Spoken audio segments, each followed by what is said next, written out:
কালকে কিন্তু মনসা মায়ের পুজো গিয়েছিল, অনেকের বাড়িতেই মনসা পুজো হয়েছে, তো আমাদেরও নিমন্ত্রণ ছিল। আমরা কিন্তু সারা দিন পুজো করে আনন্দ করে তারপর কিন্তু আমরা রাতের বেলা প্রসাদ খেতে গিয়েছিলাম। তো প্রসাদ খাওয়ার জন্য আমি আর মা গিয়েছিলাম। তো আমাদের পাতে কি কি পড়েছে, মানে প্রসাদে কি কি মেনু ছিল সবই তোমাদের সাথে শেয়ার করব।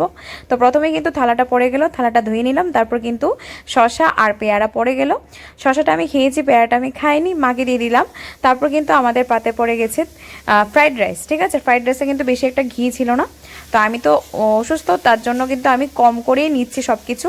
যেহেতু প্রসাদটা কিন্তু মায়ের আশীর্বাদে প্রসাদের কোনো ক্ষতি হবে না, সেটা আমি ভালো করে জানি।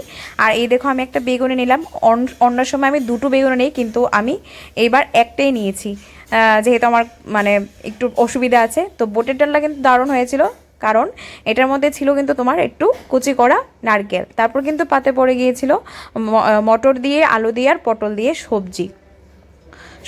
বুটের ডালটা আর বেগুনিটা দারুণ হয়েছে, আর এটাও কিন্তু দারুণ হয়েছে খেতে। তারপর কিন্তু ভাত পাতে পড়ে গিয়েছিল পনির। এটা হচ্ছে শাহী পনির সাদাটা, ঠিক আছে, লাল একটা হয় সাদা একটা হয়।